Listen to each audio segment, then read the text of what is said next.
Hey, everybody, what's going on? What's hot? What's hip? What's happening? What is shaking on your Tuesday? Um, 4 people here. There's just the 4 of us. So apparently Toby McGroby is going to be experiencing some storms. Okay, that's just not going to do what I wanted to today. I have to reconcile myself with that. So yeah, apparently, wow, that's really, let's see, you'll get more. Oh, sure. Yeah. Keep telling yourself that. We got a guy telling people gerbils are going to take over the world live right now. And then in a half an hour, never mind. Like, share, comment, subscribe, notification bell, all the free stuff you can do so that we may serve the almighty algorithm, Also, we are monetized. We got super chats. We got memberships. Turn your free memberships on because sometimes people give them and then you get them. So there you go. They're not. I don't know what that's in response to. So yeah, that's what's going on. And behind me you see the Great Pacific Garbage Patch, which I'm going to tell you about today. 4 people, but people will come now. It's going, yeah. Well, yeah, now we got 6. We used to get like 100. Now, Star Mountain has hamsters taking over the world. Yeah, your soap dish is a portal to the afterlife.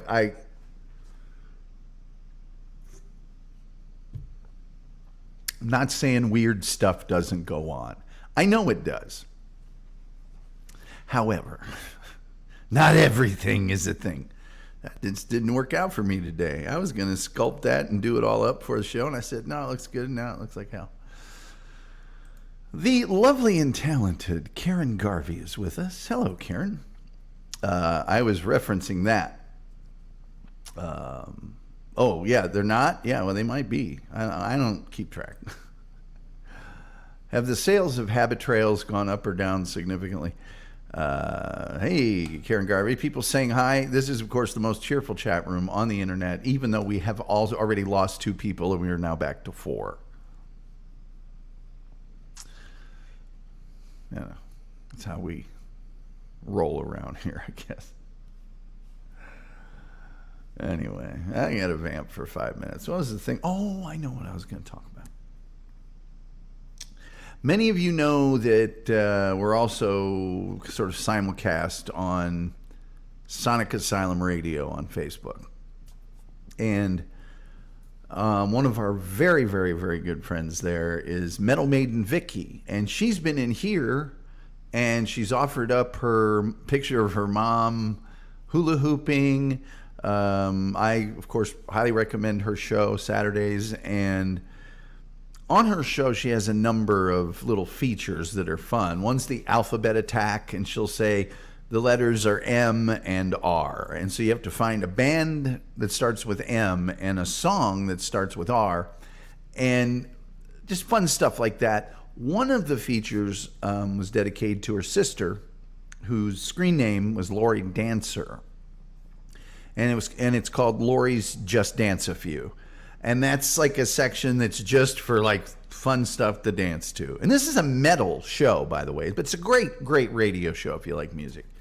I found out today, just to put it in context, Lori Dancer was a huge fan of her sister's show and, of course, that network. But she also was over here a lot, and she was wonderful to us, and never a negative word, always positive, always fun. Learned today that Lori Dancer had passed away. So to Metal Maiden Vicky and everybody at Sonic Asylum Radio, I know that's a very tough thing because she's part of your family and kind of part of our family. So thoughts and prayers and peace and strength to you and yours. But yeah, that very sad news. I know she's been in here. When we did our show before, she was all the time, but so there. Yeah. People saying hi. People saying hi. People saying hi. People saying hi. And people saying hi. That's because we have the most cheerful chat room on the internet. Had to do some driving today. Toby McGroby says, sorry to hear that. Lori Dancer sounds familiar. Yeah, she was great.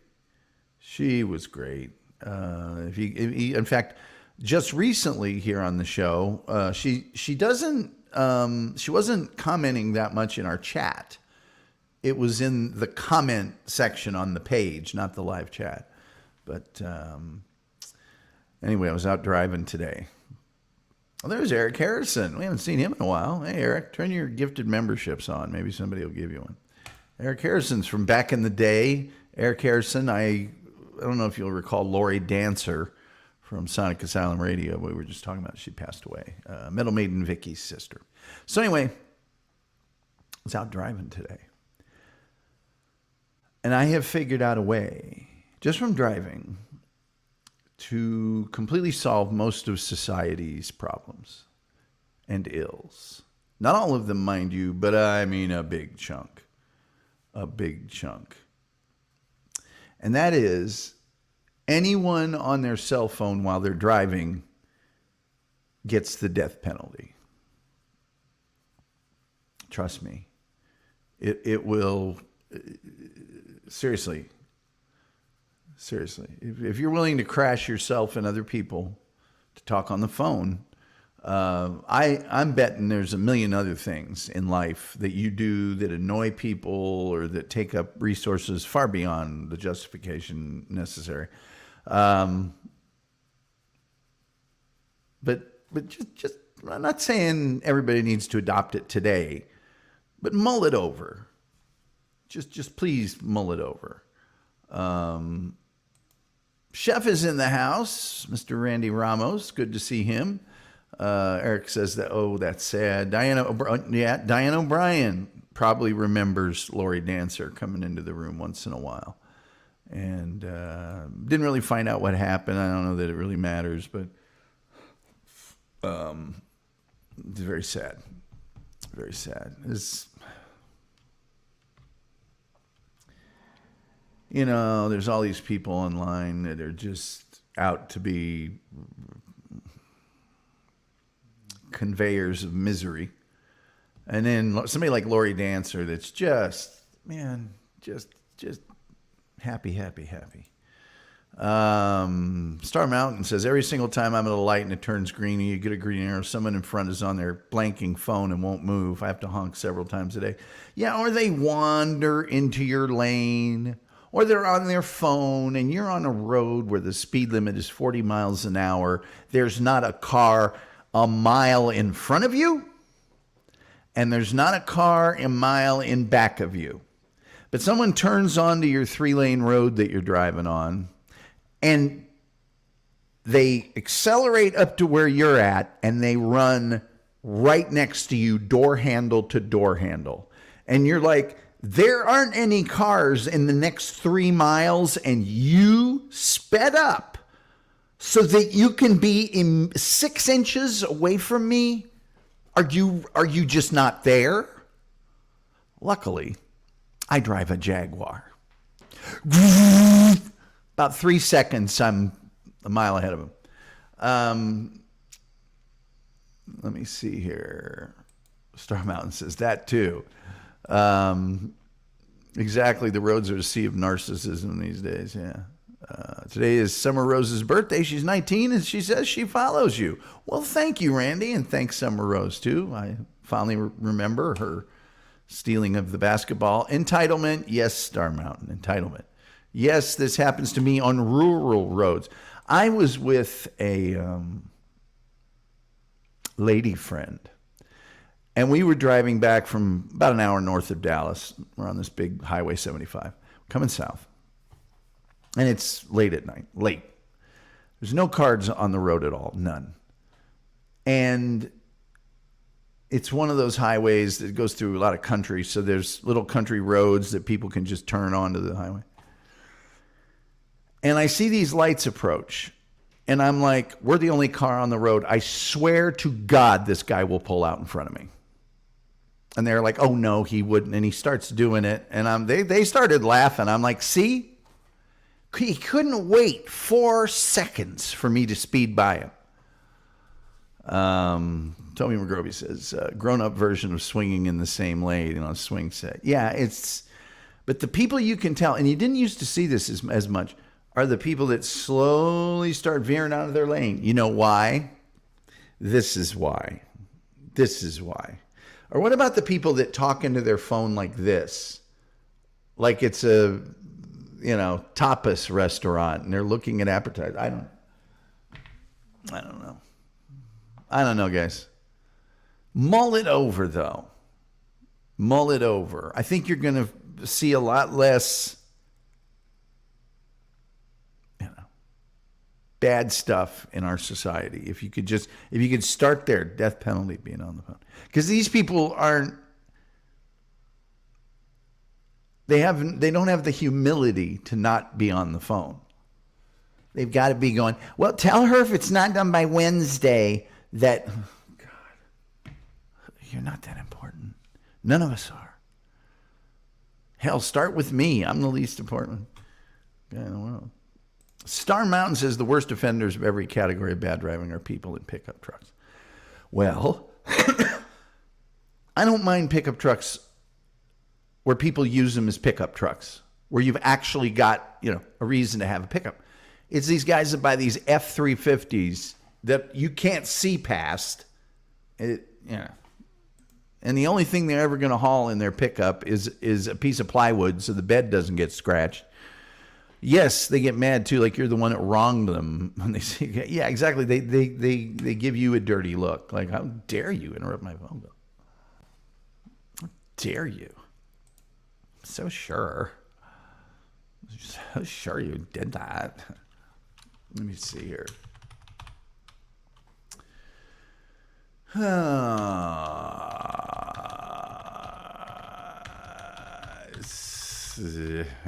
I'm opening up my thing. I'm sorry. I should have told you. I was opening up my thing. You guys might have just thought I had a stroke or something, but I was merely opening up my thing. They're a political statement and compensation for something. They're just self-absorbed tools. If you've got a hands-free speaker phone thing, I ain't mad at you. But when you're on like this or when you're texting, Toby McGrovey says, like you should have just got out of the way since you were the one that noticed it first. You can't help but notice it. I had a guy doing the door handle to the door handle thing today on North Dallas Tollway, and I'm just like, what? Do you not understand driving? You don't have to go the exact same speed as me, and you sure don't have to be right next to me. But whatever. Just mull it over. Death penalty phone thing. Hey, today I want to tell you about a little something that you might have heard of. You might have thought it was fake. You might have thought that's just made up. I know I did. Star Mountain says I didn't have money to buy a pickup, and I went with Honda Accord because gas and endurance. Yeah, I can see if you're like a drummer in a band. I mean, there's things you could, but most of the time, no. And then there's these vehicles on the road that I call. Okay, I'm going to use the term crap wagons. Only I don't usually say crap. Say another word, starts with an S. And they're these lawn maintenance with stuff hanging off the sides in a trailer, and there's pickups this way too, where there's just things flying out of the back, and they're always doing 20 miles an hour below the speed limit. And Eric Harrison says, I mean, some people just want to watch the world burn. That's true. That's true. Julian Caesar's here. Hello, Julian. Yes, Star Mountain. You know exactly what I'm talking about. But it's just like, hey, man, You're in my lane. You're doing 20 miles an hour below the speed limit. You got leaves and gutter crap flying out of the back of your truck. You got 19 different rakes and edgers and stuff hanging way out.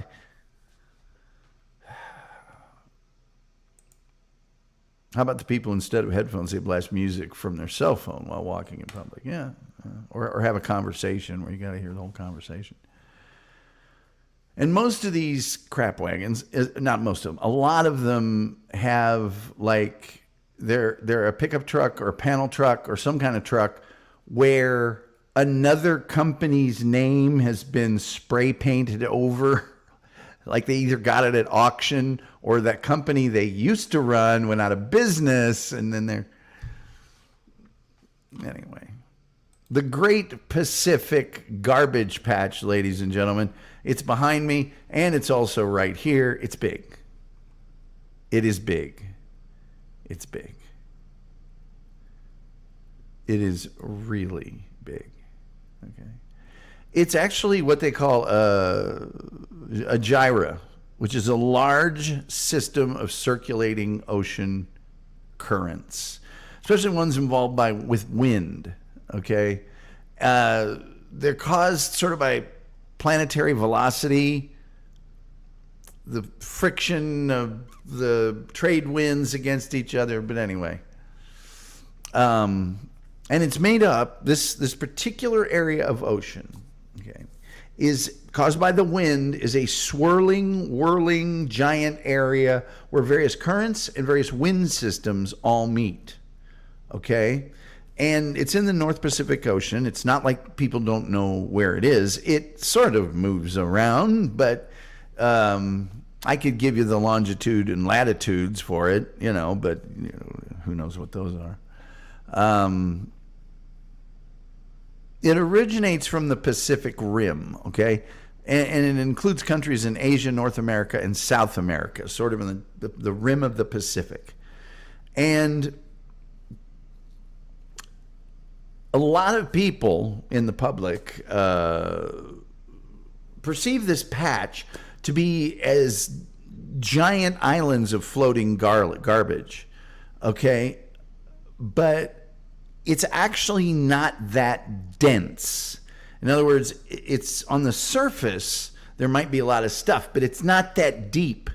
And for that reason, it's difficult to chart with satellite imagery, because of the way satellite imagery was, or even by casual boaters or divers in the area. And that's because that patch is so widely dispersed, and it's got like fingernail sized and smaller, sometimes microscopic particles in the upper portion of the ocean. And those are known as microplastics. Now, the ocean cleanup people claimed that the patch, which is actually very thick and dense in some places, it's not thin everywhere. The patch covers 1.6 million square kilometers, but for people that use real measurement, 620,000 square miles. 620,000 square miles. And it's made up of anywhere from 50 to like 130,000 metric tons of plastic. And that was back in 2018. Okay. They've put up these plastic floating barriers around this thing that are able to capture some of this stuff when it floats into it. And they want to try by 2027, 3 years now, to remove half of it. I don't think so. 92% of this mass, even though microplastics are the most in number, 92% of the actual mass of this thing consists of large objects, which have not yet fragmented. Some of the plastic in this 620,000 square mile big thing is over 50 years old, and includes things like plastic lighters, toothbrushes, water bottles, pen, baby bottles, cell phones, plastic bags, and other things. Now, this patch is supposedly rapidly accumulating. Even though I just told you all those items that are in there, don't get the idea that in reality, or that I have this notion that this is made up of like consumer everyday plastic trash and rubbish, that we're dumping that into the ocean. Nay, Jose. Nay, Jose. The patch it was believed to have increased tenfold, 10 times every decade since 1945. And it's going to continue to grow. There's environmental damage that it causes, but as you will see, the anti-pollution people, the ecology people, have a little bit of a problem that they're going to be facing. And it is a true conundrum. I'm not making light of it at all, but I'll tell you about it. The patch was described in a 1988 paper published by the people at NOAA, the National Oceanic Atmospheric Administration. And it was based on research by a bunch of people from Alaska who started measuring it and extrapolating their findings. And other people started reading this stuff. There was a trans-Pacific yacht race, and one of the contestants in 1997, said, "Hey man, I was cutting through the Pacific. Guess what I ran into?" So people more and more frequently,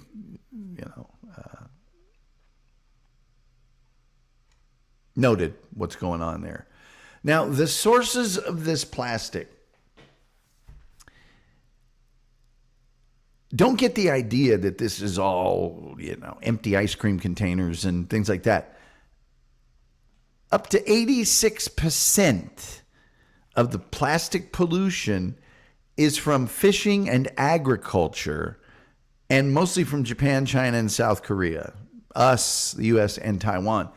And it's like refuse from the industrial process of fishing. It's giant nets. It's floating buoys. Most of it is that kind of stuff. And any trash those guys might throw over the side that's plastic. There was a study done in 2022, and that study analyzed over 6,000 debris items that are greater than 2 inches that were found in the North Pacific garbage patch. They sorted them, counted them, weighed them, traced their sources back to whatever nation. And the hard plastic waste includes undistinguishable fragments, go figure, fishing and aquaculture gear such as fish boxes, oyster spacers, and eel traps, and other plastic items associated with food, drinks, and household items.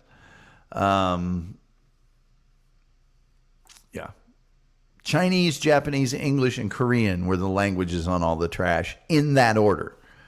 So I already mentioned to you, I could get into the specific ocean currents that create this one, but kind of all you need to know is that this particular confluence of wind and ocean currents was created by other ones surrounding it. It's not its own thing, if that makes any sense. So I mentioned it's 620,000 square miles. There is a ton of information on this, by the way. I'm redacting the boring stuff. Here's the deal with the patch, though. The patch has been around so long that it has its own ecosystem now. There's animals living in the patch that have adapted to it, and that's now their home.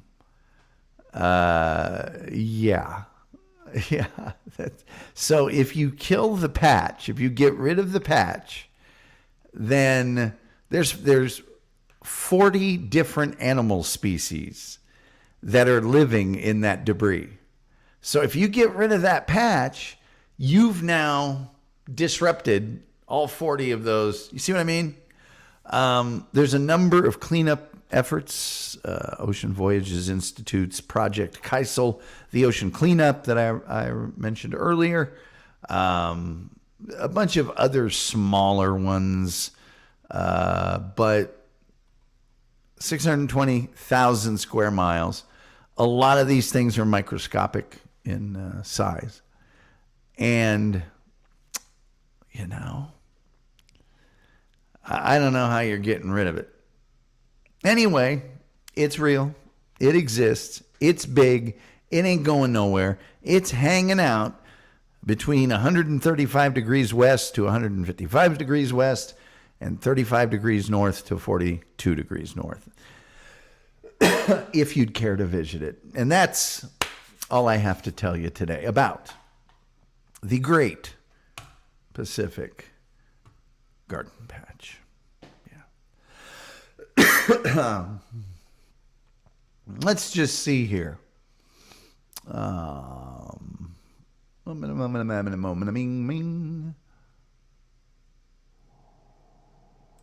see here. Toby McGroby, the dude's singing, rapping at the top of their lungs in grocery stores with AirPods in. I mean, what? Yeah, that's another good one. That's another fine. They're the worst. Rattling semi-loose tool guy making everyone live on hitch panic. Eric Harrison is quite correct when he says, so all the trash collects there. Well, really, all the trash collects at Hitman Dan's house. But for the purposes of... let's see, it's a little better, but whatever. Yes, and they actually think they're cool. Yeah, I don't know how you can think you're cool when that's going on. Yeah, it's always funny to see other shoppers making a wide berth around people like that. It's not just there. The entire ocean is polluted, both the Atlantic and the Pacific. The Pacific from Fukushima. Now, there is another trash patch, if you will, in the Atlantic Ocean. It's smaller than this one, though. So, Star Mountain says, our highest hope is bacteria that have mutated pretty quickly to eat plastic. Tony McGrovey says 130,000 tons. Well, we're of nature, so the garbage is of nature too, I guess. Just want to throw a positive out there. Yes. Julie says, I'm going to go out there, plant the flag, and make my own private island. There you go. Entrepreneur. It's international waters. I don't know what the laws are out there, but NOAA, which Project 2025 wants to get rid of because it accurately tracks climate change and things like this.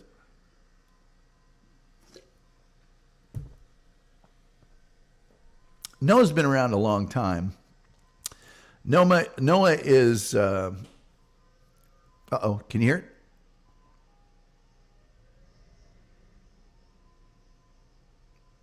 No.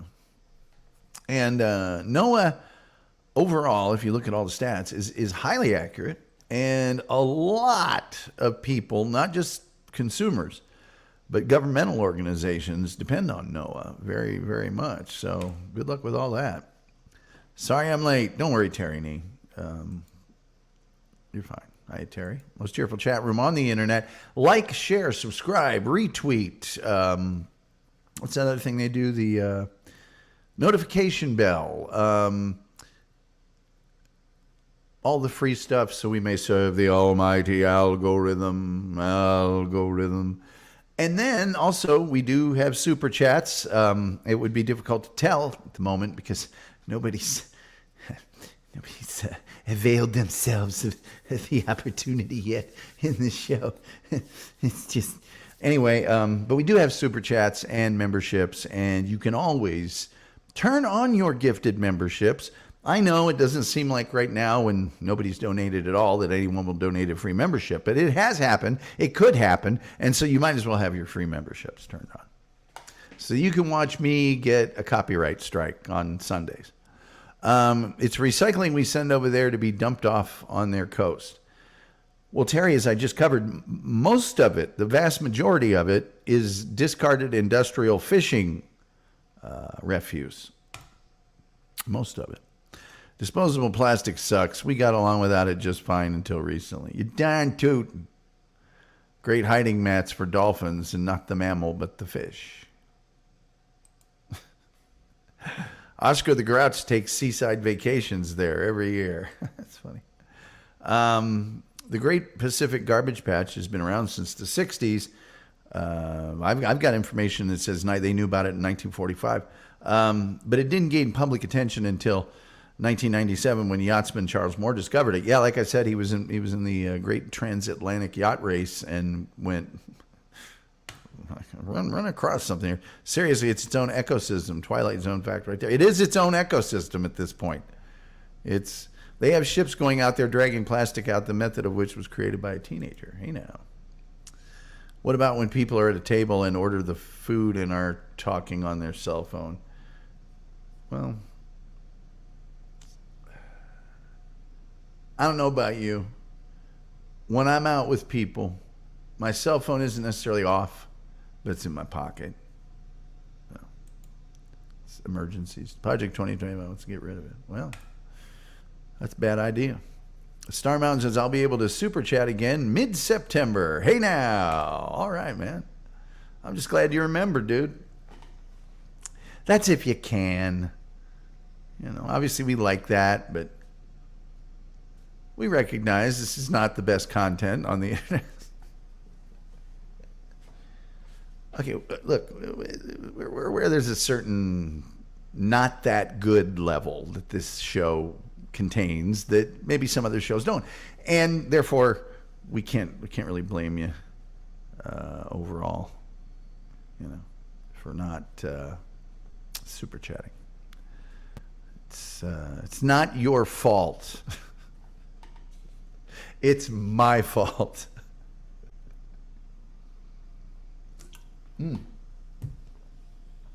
I went down to the 16-ounce Red Bull from the 20. It also has the splashback. I don't know if I should say this or not, but phone lines are open at 972-994-6822. The phone lines are wide open, baby. And I hope you're enjoying the new layout here of the show. Hope that's... here's me imitating Stuttering John the other day on, I forget, Rico or something. I don't know how he did that. I can't do it that long. Let's see. You're awesome. It's just that my position get outsourced. Took a long time to find a job. Hey, Star Mountain, I hear you. Don't worry about it. Don't worry about it. I hear you. A lot of that going around. Kim Warfield, the Wolf, says, hello, everyone. Listening, but training. Okay. Now's the time. Feel the burn. You're the best. You're the best. Nothing's ever gonna cut you down. You're the best. You're the best. Sorry, I was just giving you some workout music. Rising up. You change your passion for glory. It's the eye of the tiger. It's the thrill of the fight. Sorry, I had to provide the Wolf with some workout tunes. Wish. Let's see. Nice workout music. Thank you. Let's get physical. Physical. Let's get physical. Stone Crab says, Great Pacific Garbage Patch. Wasn't that on the menu at DabbleCon too? Well, if it wasn't, it should have been. Robot Unicorn Game on iPhone for those who remember. Robot Unicorn Game, sorry. I don't remember. I do not remember. No. Anyway. A lot of garbage back there. Hand me. But if I was to show you that actual picture, not too far up is the skyline. So this, oh, that was the song for that game. Yeah. Oh, yeah. Yeah. what's another? It's always those cliche sports workout songs, you know. Let the bodies hit the floor. Let the bodies hit the floor.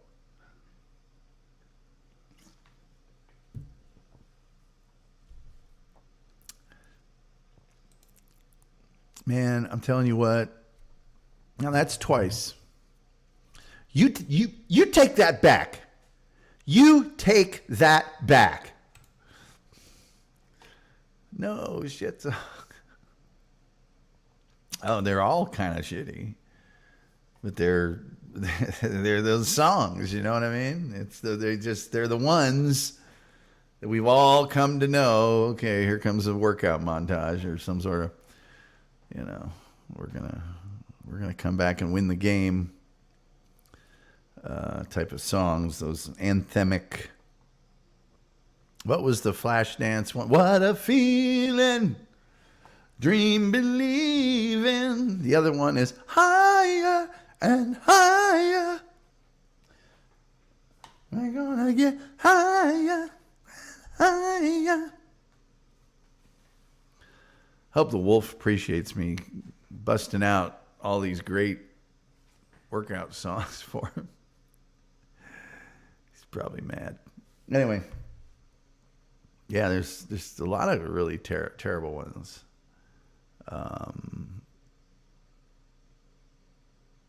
I guess that's not one. Sometimes I've heard this one, but I wouldn't say it's kind of on the borderline. It's I Would Walk 100 Miles by the whatever the band's name is. What's the name of that band? It's a unique name. And I'm walking home to you. I want to be the man who, and I'm hoping, and I hope I'm gonna be.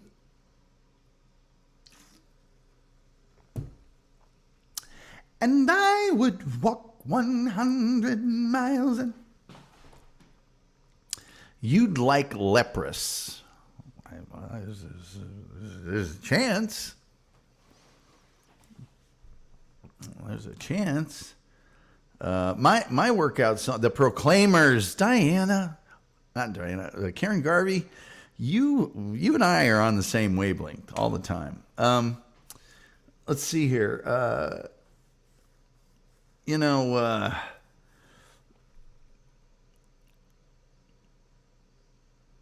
was the song? There's just a lot of those songs. Let's see. Dupa One, she always does. She always does. You know what the worst sort of... it's a good movie. It's a good movie, but it's got the worst sports narration music, I guess you can call it. It's Chariots of Fire. Dun, dun, dun, dun, dun, dun. That's just the most looted out. Forget it. It's Karen Garvey says, "Good thing SG isn't here." Never thought I'd say that. Or tomorrow, Tom's face would be on air. And don't even say that. The Wolf says, "Are you kidding me?" Darren E says, "Tom wore a Boy George hat in the day." I did. Now, actually, Terry Nee, if you must know the truth, and I can provide photos of this, I had my hair not that much different, maybe even a little shorter on top, but many times, not all the time, it would be dyed like orange, or one time I think I did tiger stripes in it or something. Many times it was just bleached completely blonde. And I was kind of a punk rocker dude. Terry, sorry, I'm working out some rage. Well, Terry, we're about the same age, and I think that you and I can both agree that whether it was parachute pants or guys' shirts with like a big crossover piece of fabric like that was the buttons of the shirt, a big triangle, or those boots that we had with the little chains on them and the pleats and the hair. We did a lot of that stuff to get girls, because that's what you did. And I did it too. And it was easy for me because I don't really care what I wear anyway. I'm going to march my ass into that merry-go-round over there. And I'm going to get the trendiest, most poorly manufactured clothing that I can possibly find. And within 6 to 9 months, it'll be completely out of style. And I can never wear it again. Let's see here. Julian Caesar says, Chariots of Fire theme song is a good one to use when you're practicing your Olympic curling on ice. Yeah. So, it's like you're having trouble going to sleep, either watch my show or listen to Chariots of Fire. Vangelis did Chariots of Fire theme. Flock of Gullies. Exactly. The hair, the everything. I've got a Sea Gully haircut visual in here somewhere. I was preppy. Terry Nee says, I was preppy for a while, and I would be preppy when I thought it was to my advantage. Like when I didn't have my hair thing, I would wear the sweater and the jeans and the duck shoes if I thought it was going to be to my advantage. But I didn't have very much preppy stuff. Just kidding. I kind of had that Billy Joel look with the suit jacket, the dress shirt, the jeans, and the tennis shoes. That was probably my most common, but my sort of alter ego was a lot of punk rock, man. Karen Garvey says, I remember thinking guys look good in parachute pants. She's laughing. Yeah, that's why we wore them. Julian Zito says, half of Tom's old wardrobe is floating at 49 degrees north latitude. Well, Julian, I can tell you this. I had a friend who was an actual male model, okay? And we were going out one night, and he goes, look, let's go to the mall real quick. I got to get you some clothes. I said, what do you mean? He goes, you don't look bad when you go out, but you look like everybody else. Let's get you some cool clothes like I have. And he did have cool clothes. Okay, so we went to a place, and I got some parachute pants, and I got this T-shirt. I'll never forget it. That had like a ornate screen print of a palm tree on it. And I got some of those boots with the pleats and the zipper on the side and the little chains. And we went out, and it was like a door to another universe had opened.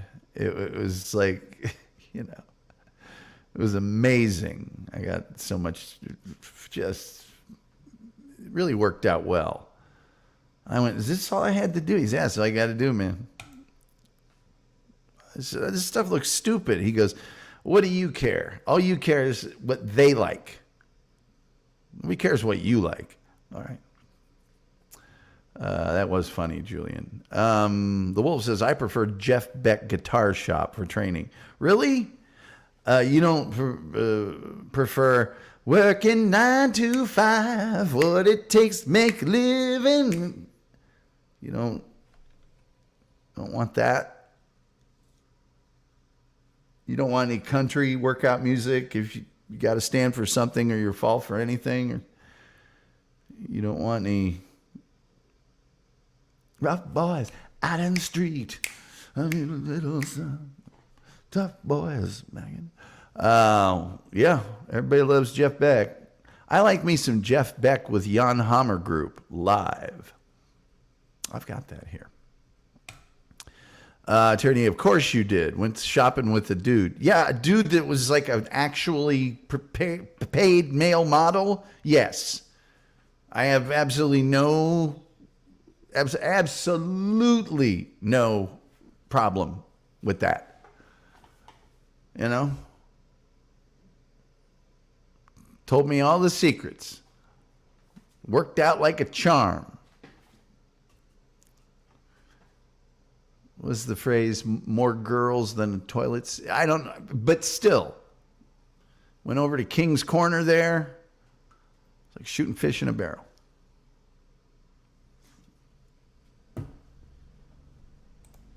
Didn't even have the wolf with me. I don't know. I keep asking the wolf if he remembers my buddy who had the same first name as me. But I don't think he does. Which is weird because we were inseparable. But the wolf did a lot of stuff back then. I don't know. Male model, stop now. Yeah, what was the guy's name? Was it Al Black? Was it New American Idols was the name of the collection. Anyway, yeah.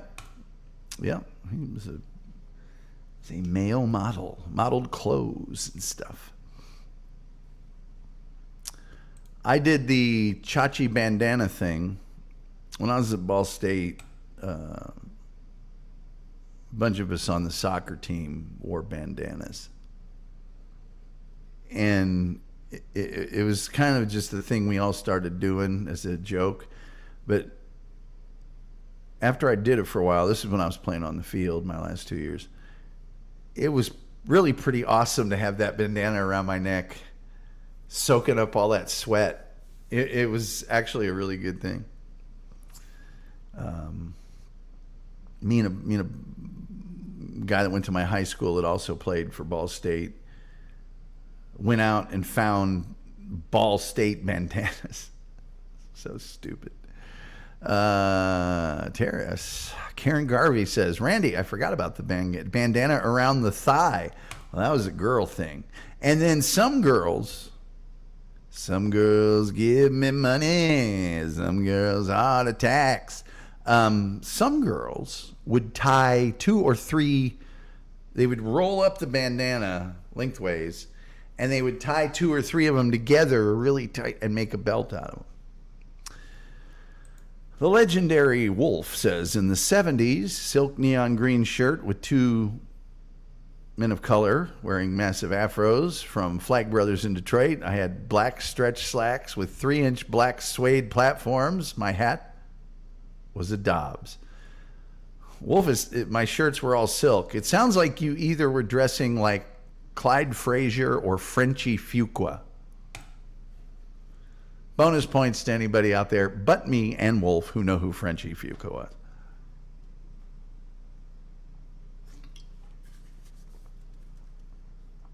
Gonzo. Why, looky here, a replacement. We got about 16 minutes left on this mother. We're going to turn this mother out, by the way. I heard it in a song recently. I just wanted to use it in a conversation. Woman and man on the shirt. Okay.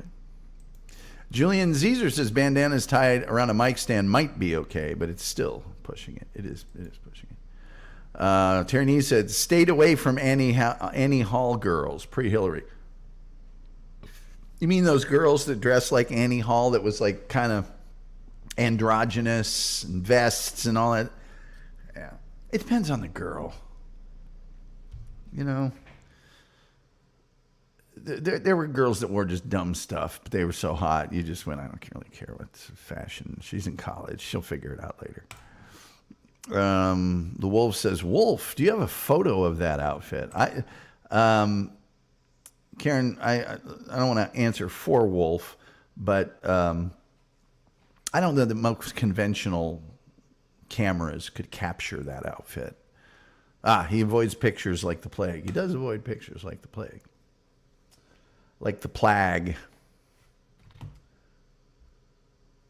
Tell you what, Old Tom's phone's just going crazy. Absolutely crazy. So, yeah, you just, that Annie Hall look, that became all the rage. Like, let me desexualize myself or whatever. And, it was kind of trendy and it was kind of kitschy and cool. Like once in a while, that might be a cool thing. But when they just went into the whole thing, it was, the lovely and talented Karen Garvey says, so who is Frankie? I have no idea. Is somebody that is banned in here or something talking about Frankie? Because I don't know who Frankie is. No idea.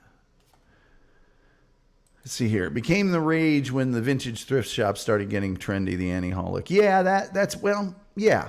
I would say that's kind of the truth. I would also say, though, that at that time, vintage and thrift shops were still that. I've been in some of those places recently, and it's like, are you kidding me? The prices you're charging?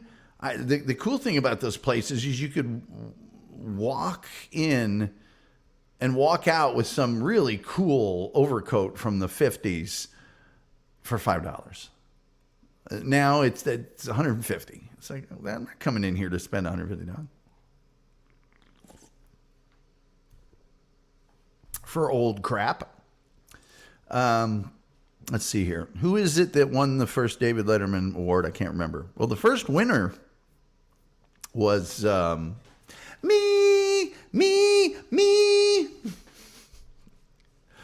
Did you win the first David Letterman scholarship? Shit, where? Did you?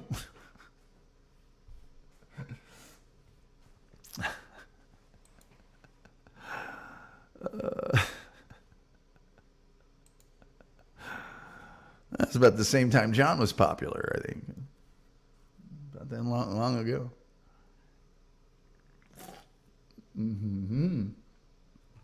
Star Mountain's laughing. I always like it when people are laughing. Julian Zero says eBay caused vintage shop prices to rise. I guess, especially on the good stuff, but I haven't been in one of those places. Sometimes you can go into a Goodwill or an AmVets or what's the other one? Well, AmVets. There's another couple of them that somebody just, the good stuff there flies out of there. Because there's people that go check every day. But sometimes, if you're lucky and the timing's right, you can find something awesome there for nothing. You know what I get from Goodwill? I get old coffee mugs from businesses. You know, like Smith Electrical Safety Award or whatever. Just something completely arbitrary. So, you know, my cupboard just looks like, what the hell is all of this? But yeah, that's what I go in there for. And I also go in there and try to find, this is the Goodwill type of places. This is something they have in abundance. And that is the gaudiest, most over the top, wild, interesting lamps that you've ever seen in your life for nothing. Absolutely nothing. So, let me see here. Never heard much of Joe Stern or O&A. Last 2 years, I've learned it. Yeah, it's easy to do on YouTube because they've got so much of it there. And it's curated. In college, the Wolf says, polo shirts of all colors, rocking 22-inch arms, more stretch slacks, which I had to wear. My thigh used to cause my pant to split down the front middle. I had black leather boots. Yeah, you had those big gunboat tennis shoes. Were those spot built or something? You had a big-ass white tennis shoes. And then I think you had like one pair of jeans that was really big at the bottom because you had to get your thighs into them or something. I can't remember. But yeah, the wolf had his little uniform that he wore. Randy says, if you want to get something good at Goodwill, you need to go to Carmel, Indiana. Randy, why would people want to go to my hometown? Oh, because the people in Carmel are rich, and therefore they give nice things to Goodwill. Well, I'll have my sister check that out for me, one of my sisters. Terry Nee says, those MCM lamps are worth a lot now. MCM. Oh, mid-century modern. Yeah, yeah, yeah. They are, and they're crazy. Some of them have a light inside of it. And it's so easy to rewire a lamp. A child could do it. And some of them are like brushed aluminum and weird shapes, and so they're really great. They're really great. You don't always get one when you go there, but if you keep your eyes peeled, oh my God, we got 4 people again. Great. Were clogs a thing in middle school? I think they were. I think they were. I think clogs might have started in late elementary school, but I definitely remember when I was in middle school, the gals were wearing clogs, which is kind of unfair because, as we all know, ladies mature faster during the teen years, and sometimes they're taller than the boys. And then to put clogs on there, yeah, they were in my area. They were mine as well. And for Karen Garvey. And for Karen Garvey.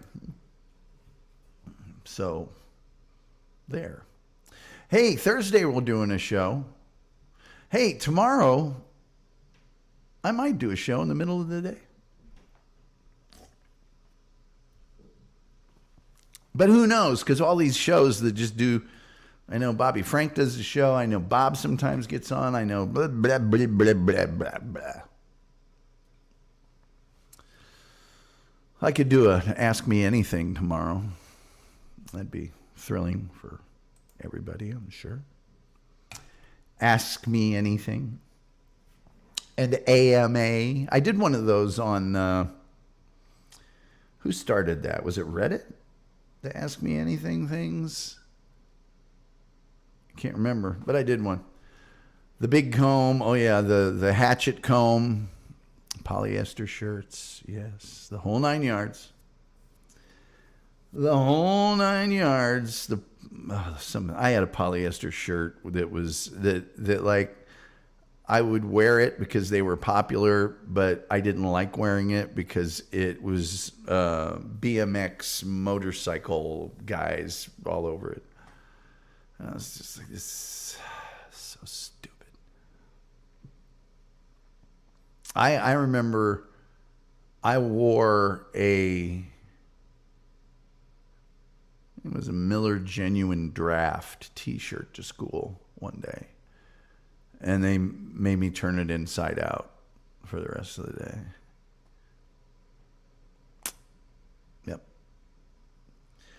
Yep. Made me turn it inside out. That was a no-no. It's like, I don't care. Turn it inside out. I'll wear my gym shirt if you want me to.